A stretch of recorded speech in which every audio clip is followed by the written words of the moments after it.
According to the UN, 2.6 billion people, or one-half of the world's population, don't have access to toilets and proper sanitation. This has grave implications for the health and dignity of not just the 2.6 billion people, but the rest of the world. For instance, nearly 5,000 children die daily from diarrhea and other sanitation-related diseases every 24 hours. The Ghana Watsan Journalist Network, with support from WaterAid in Ghana, has embarked on a fact-finding mission to two communities, Nima and Mamobi, to ascertain the level of access to toilets in the two communities and surrounding areas. This forms part of GWJN's activities to mark the 2010 World Toilet Day. The celebration in Ghana is under the theme, Sanitation is Dignity, Hygiene is Health. It's about 8 o'clock in the morning, and some residents of Nima, a densely populated but developmentally challenged suburb of Accra, are squatting in this open storm drain, openly defecating and ignoring the health risk to which they and the rest of the larger community are being exposed. 60-year-old Harisu Mohammed explains that there is no toilet facility where he lives, and the nearest is a 30-minute walk from the compound house he shares with many other tenants. He finds it easier to defecate in this gutter on his way to work. 31-year-old Kweku Nyakon is an apprentice driver. He lives in Kokomlemle with about 40 other tenants. Kweku had also just finished emptying his bowels in the open drain and tells us that the nearest toilet is about 7 minutes walk from his house, and it is more convenient to do it in the gutter. He tells us that a large number of his colleagues do the same. When they have stomach upset, they ease themselves in polythene bags and throw them like guided missiles into the nearest drain. Some residents are not particularly happy about this development. Deborah Agbodo lives at Medina Estate, a well-planned residential area that does not face this challenge. She has a shop where she sews along the gutter and says people are simply unwilling to pay the token charge at the public toilets and instead go on the free range. She says food vendors do brisk business just meters away and their food could be contaminated and dangerous to consume.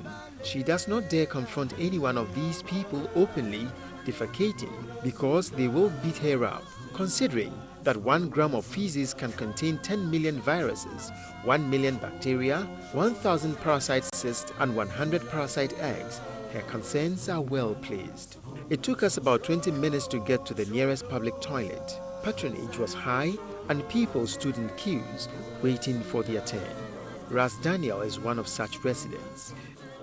Okay, in my house, we have a toilet there, but it's only used by the landlord. And his people. But we are tenants, so it's normal thing for us to go outside and come to the KVI.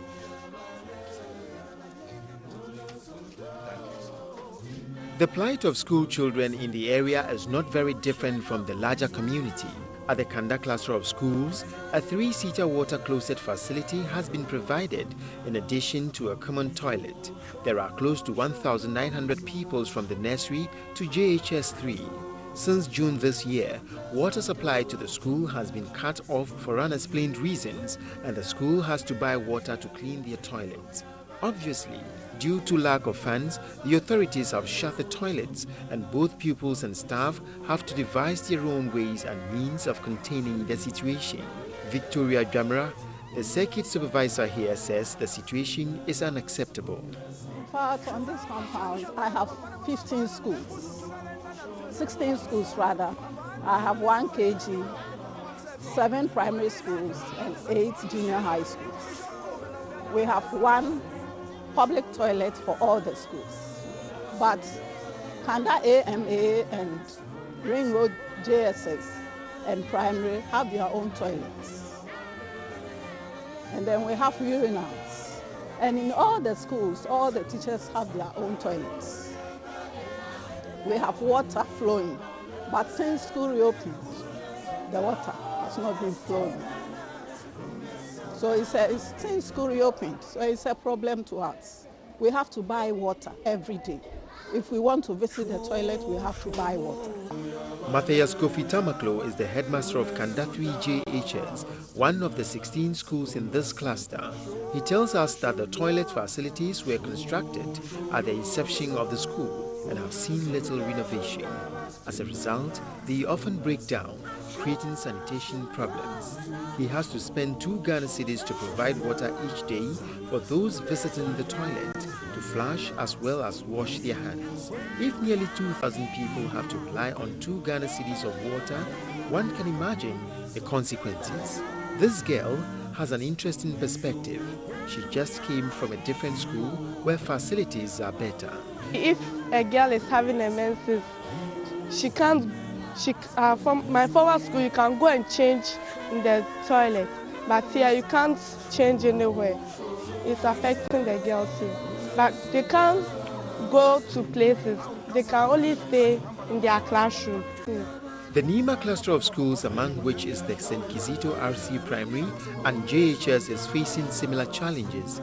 A philanthropist constructed a modern place of convenience for them, but the perennial water problem has reared its ugly head here too. While this may look like heaven when compared to other schools, it's not all that glitters that is gold. This little girl needs water, but the tap is dry and has been so for many months. The situation is made worse by the failure of the Accra Metropolitan Assembly to complete a toilet facility began many years ago. Since the end of the shift system, the classrooms have become crowded, with more than 70 children in class 3, some having to sit on the floor. It does not need a rocket scientist to tell that a catastrophe is waiting in the wings should any sanitation-related disease break out. King Mensa is a JHS 3 pupil here. The pipe water does not flow well in this school, and so many people go outside the school to go to toilet whilst classes are going on, and this affects us. And mostly people go outside to go and fetch water before they will come and flush the toilet. His classmate, Olivia Adongo, a third-year student of the Nima 1 Basic School, blames their predicament on the AMA for not completing the place of convenience for their school.